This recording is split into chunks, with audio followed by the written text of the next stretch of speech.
आज हम बनाएंगे हाई बन, जो कि बहुत ही इजी है। तो उसके लिए मैंने एक पोनी लिया है और पोनी को आगे की तरफ करके उसे अच्छे से कोम करके हम मंजी की सहायता से उसे लॉक कर देंगे। तो इस तरह से आप मंजी लीजिए और उसे इस तरह से आगे बाल को लॉक कर दीजिए। फिर उसके बाद जो डोनट होता है ना, वो मैंने काट लिया है। तो वो डोनट को इस तरह से, उसको चटाई बोलते हैं, तो इसे इस तरह से मैं फोल्ड कर लूँगी। तो अगर आपके पास राउंड है तो आप राउंड भी लगा सकते हो। तो इस तरह से मैं इसे अच्छे से पिन अप कर दूँगी। तो अगर आप राउंड वाला भी लगा के बनाओगे तो भी हो जाएगा, पर इससे जो लुक आता है ना, वो बहुत ही अलग आता है और बहुत ही अच्छा लगता है, वो आपको आगे दिखेगा। तो इसे हम अच्छे से पिन अप कर लेंगे, बहुत अच्छे से। ऐसे नहीं कि मैंने यू पिन्स भी करो और पिन्स भी करो, ऐसे नहीं कि थोड़े भी हिल विल जाए तो बाद में दिक्कत, मतलब चेंज हो जाएगा शेप। इसलिए आप उसे अच्छे से पूरा पिन अप कर लो। फिर पिन अप होने के बाद जो फ्रंट के बाल है वो हम थोड़े थोड़े बाल लेके, ये देखिए इस तरह से, तो उसका लुक आगे मंजी लगाने के बाद ना आगे इस तरह से लुक आता है, जो कि पता नहीं चलता, मतलब बहुत ही अच्छा लगता है। तो मैंने शाइन स्प्रे मार लगा के फिर मैं थोड़े थोड़े सेक्शन लूँगी। तो आप इसे, अब ये सेक्शन को आप अगर डबल पार्ट करके पुल करके आप पिन कर देंगे तो ये भी एक तरह से हेयर स्टाइल है, पर मैं आज इस तरह से नहीं कर रही हूँ। मैं सिर्फ एक ही ले रही हूँ और उसे मैं थोड़ा थोड़ा पुल कर रही हूँ। एक ही लिया, मतलब एक ही डबल सेक्शन नहीं किया, एक ही लेयर लिया और उसे हल्का हल्का बीच में पुल करते ना जैसे लाइनिंग, उस तरह से मैंने करके कर दिया। तो ये मैं जिस तरह से कर रही हूँ, सेकेंड वाला वो अपोजिट रहेगा। अगर मैंने उसे लेफ्ट किया तो इसको राइट करूँगी। तो आप देखिए, इसको मैंने इस तरफ घुमाया और ये हल्का हल्का पुल कर रहे हैं। अभी मैं कोई भी हार्ड स्प्रे या कोई भी फिक्स नहीं कर रही हूँ, मैं तो ऐसी नॉर्मली बना रही हूँ। तो इस देखिए ब्रेड का, जो ब्रेड अपना होता है चोटी, उसका शेप दिखता है, जो कि बहुत ही अच्छा है, बहुत ही सुंदर लगता है। तो इसी तरह से हम सारा करेंगे। जैसे ये एक हो गया, तो अभी हम इसको इस तरफ घुमा रहे हैं। तो हम जब सेकंड लेंगे तो उसे हम इस तरफ, इसके अपोजिट घुमाएंगे, अपोजिट। और अगर आप रियल हेयर में करें तो बीच बीच में आप हल्का स्प्रे मार के वो जो लाइंस है उसको आप थोड़ा क्लीन कर देंगे, तो ये और भी सुंदर और उठ के आएगा थोड़ा, मतलब शेप और भी अच्छा दिखेगा। तो ये अब देखिए, इसको मैं इस तरफ ले रही हूँ।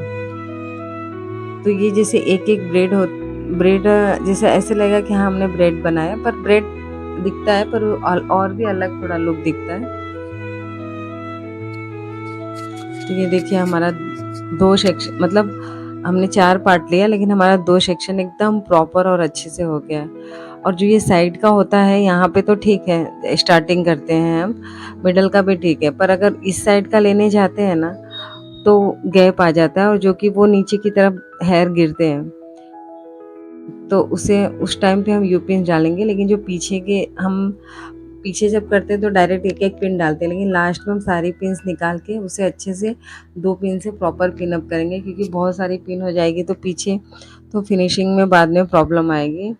तो अभी जो साइड का है देखिए, वो जब इस साइड आने लगता है ना हेयर, तो वो सब उसका प्लेसमेंट मतलब थोड़ा थोड़ा नीचे की तरफ गिरने लगता है, क्योंकि तो उसे हम क्या करेंगे, पहले उसे अच्छे से करने के बाद उसे हम यू पिन्स डालेंगे। हम हर जगह यू पिन्स नहीं डाल सकते, लेकिन यहाँ पे डालेंगे। लेकिन अगर आपको किसी को बाल कम है और हर जगह प्रॉब्लम हो रहा है, वो गिर रहा है, तो आप हर एक सेक्शन को यू पिन से भी अच्छे से टाइट कर सकते हैं। तो ये मैंने पीछे पिन्स करके और यू पिन से एकदम अच्छे से टाइट कर दिया है। तो आपका कितना ग्रोथ है तो उस हिसाब से आप उतना डोनट लेके उस हिसाब से यूज़ करेंगे। और अगर बीच में गैप है तो उसे हाथ से इस तरह से पूरा क्रंच करके ऐसे, और जो पीछे के बाल है उसको अच्छे से कोम करके, और लेफ्ट का राइट, राइट का लेफ्ट, या तो जिस साइड है उस साइड ऐसा ट्विस्टिंग करके थोड़ा पुल करके आप अंदर पिन अप कर देंगे। तो वो उसमें, और हम पीछे जब ब्रश लगाएंगे तो पूरी तरह से ढक जाएगा। और अगर किसी के और लॉन्ग हेयर है तो वो तो पूरी तरह से अंदर हम डाल सकते हैं, पर ये मेरी डमी के बाल थोड़े छोटे हो गए तो इसलिए मुझे ये इस तरह से करना पड़ रहा है। अगर रियल हेयर है तो वो तो पूरा अंदर भी जा सकता है। तो ये देखिए ये पूरा फाइनल हो गया। अभी साइड से तो उसे मैं यू पिन से एकदम अच्छे से कर दूँगी। और अगर आपके पास कुछ भी है, क्राउन है या ब्रॉच है या जो भी है, वो आप लगा सकते हैं। अगर किसी के स्कूल में फैशन शो है, किसी ने गाउन पहना है, तो ये हेयर स्टाइल हम दे सकते हैं, बहुत ही अच्छा लगता है। और अगर किसी के कटिंग हेयर है, अभी डमी के तो कटिंग हेयर है, किसी के लेयर कट है, स्टेप कट है, तो हम हर साइड से छोटे-छोटे हेयर बाहर की तरफ निकाल देंगे, तो ये और भी अच्छा लुक आता है। तो और जो छोटे-छोटे अपने बीड्स होते हैं, वो मैं यहाँ पे सब जगह मैं उसके डेकोरेशन कर रही हूँ पूरा चिपका के। तो अभी तो स्टिक वाला निकला है, तो मैं वही लगा रही हूँ। अगर आपके पास बीड्स है यू पिन वाले, तो आप उसे भी लगा सकते हैं। तो ये हमारा हाई बन, मेसी बन भी बोल सकते हैं, बहुत ही सुंदर और एकदम एकदम प्रॉपर रेडी हो गया है और बहुत ही ईज़ी है। तो thank you so much for watching my video.